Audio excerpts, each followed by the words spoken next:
निर्देशन के सिद्धांत बताइए। ये 20 सिद्धांत होते हैं अपने निर्देशन के। ज्ञान का सिद्धांत, सार्वभौमिकता का, निरंतरता का, सामाजिकता का, नैतिकता का सिद्धांत, विश्लेषण का। गाइस आप इसका स्क्रीनशॉट ले सकते हैं। अपन इसका आगे वर्णन करते हैं।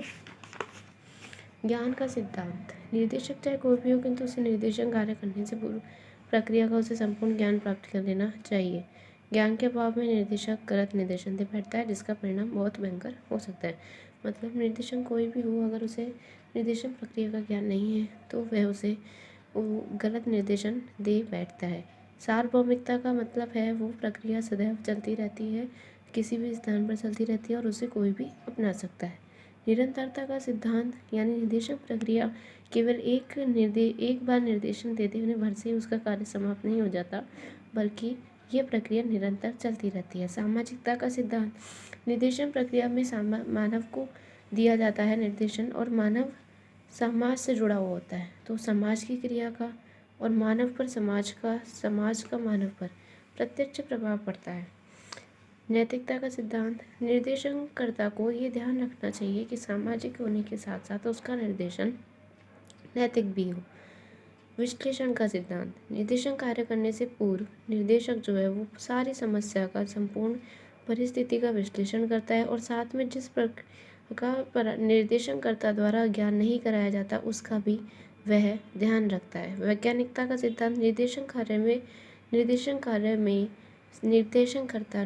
कार्य को करने के लिए वैज्ञानिक विधि का प्रयोग करता है।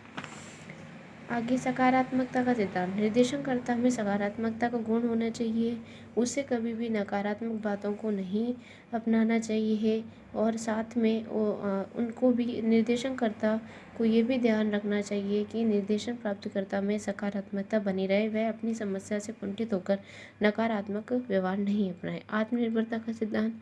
निर्देशनकर्ता को यह ध्यान रखना चाहिए कि उसका निर्देशन प्राप्तकर्ता जो है वो आत्मनिर्भर बन सके, उसे वह केवल उसी के निर्णय पर निर्भर ना रहे। स्वतंत्रता का सिद्धांत। अब वह निर्देशनकर्ता को निर्देशन प्राप्तकर्ता पर अपने निर्णय थोपना नहीं चाहिए।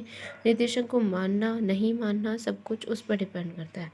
लचीलेपन का सिद्धांत। निर्देशन कार्य में निर्देशक को सदैव लचीला रुख अपनाना चाहिए। चूँकि निर्देशन एक सामाजिक प्रक्रिया है तो इसे और समाज में परिस्थितियाँ बदलती रहती है, इसलिए लचीलेपन का सिद्धांत अपनाना चाहिए। व्यक्तिगत महत्व का सिद्धांत।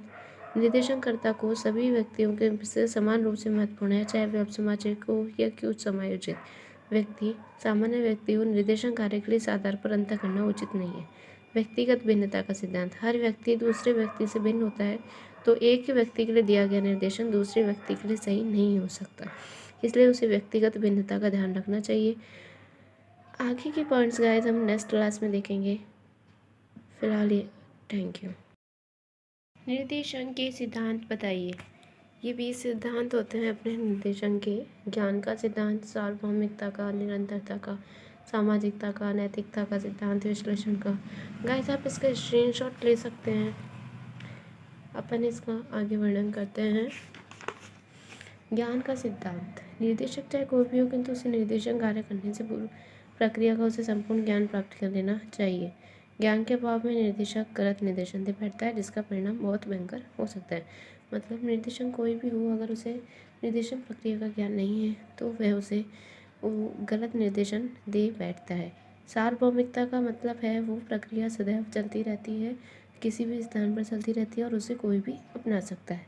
निरंतरता का सिद्धांत यानी निर्देशन प्रक्रिया केवल एक बार निर्देशन देते होने भर से ही उसका कार्य समाप्त नहीं हो जाता, बल्कि यह प्रक्रिया निरंतर चलती रहती है। सामाजिकता का सिद्धांत। निर्देशन प्रक्रिया में मानव को दिया जाता है निर्देशन, और मानव समाज से जुड़ा हुआ होता है, तो समाज की क्रिया का और मानव पर समाज का मानव पर प्रत्यक्ष प्रभाव पड़ता है। नैतिकता का सिद्धांत। निर्देशनकर्ता को ये ध्यान रखना चाहिए कि सामाजिक होने के साथ साथ उसका निर्देशन नैतिक भी हो। विश्लेषण का सिद्धांत। निर्देशन कार्य करने से पूर्व निर्देशक जो है वो सारी समस्या का संपूर्ण परिस्थिति का विश्लेषण करता है, और साथ में जिस प्रकार पर निर्देशनकर्ता द्वारा ज्ञान नहीं कराया जाता उसका भी वह ध्यान रखता है। वैज्ञानिकता का सिद्धांत। निर्देशन कार्य में निर्देशनकर्ता निर्देशन कार्य को करने के लिए वैज्ञानिक विधि का प्रयोग करता है। आगे सकारात्मकता का सिद्धांत। निर्देशनकर्ता में सकारात्मकता का गुण होना चाहिए।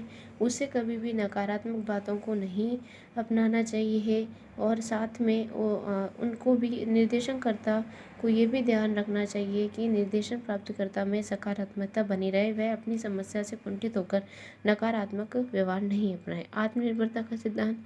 निर्देशनकर्ता को यह ध्यान रखना चाहिए कि उसका निर्देशन प्राप्तकर्ता जो है वो आत्मनिर्भर बन सके, उसे वह केवल उसी के निर्णय पर निर्भर ना रहे। स्वतंत्रता का सिद्धांत। अब वह निर्देशनकर्ता को निर्देशन प्राप्तकर्ता पर अपने निर्णय थोपना नहीं चाहिए। निर्देशन को मानना नहीं मानना सब कुछ उस पर डिपेंड करता है। लचीलेपन का सिद्धांत। निर्देशन कार्य में निर्देशक को सदैव लचीला रुख अपनाना चाहिए। चूँकि निर्देशन एक सामाजिक प्रक्रिया है तो इसे और समाज में परिस्थितियाँ बदलती रहती है, इसलिए लचीलेपन का सिद्धांत अपनाना चाहिए। व्यक्तिगत महत्व का सिद्धांत। निर्देशनकर्ता को सभी व्यक्तियों के से समान रूप से महत्वपूर्ण है, चाहे वे सामाजिक हो या कि उच्च समायोजित व्यक्ति। सामान्य व्यक्ति को निर्देशन कार्य के लिए इस आधार पर अंतर करना उचित नहीं है। व्यक्तिगत भिन्नता का सिद्धांत। हर व्यक्ति दूसरे व्यक्ति से भिन्न होता है, तो एक ही व्यक्ति के लिए दिया गया निर्देशन दूसरे व्यक्ति के लिए सही नहीं हो सकता, इसलिए उसे व्यक्तिगत भिन्नता का ध्यान रखना चाहिए। आगे के पॉइंट्स गाइस हम नेक्स्ट क्लास में देखेंगे। फिलहाल ये थैंक यू। निर्देशन के सिद्धांत बताइए।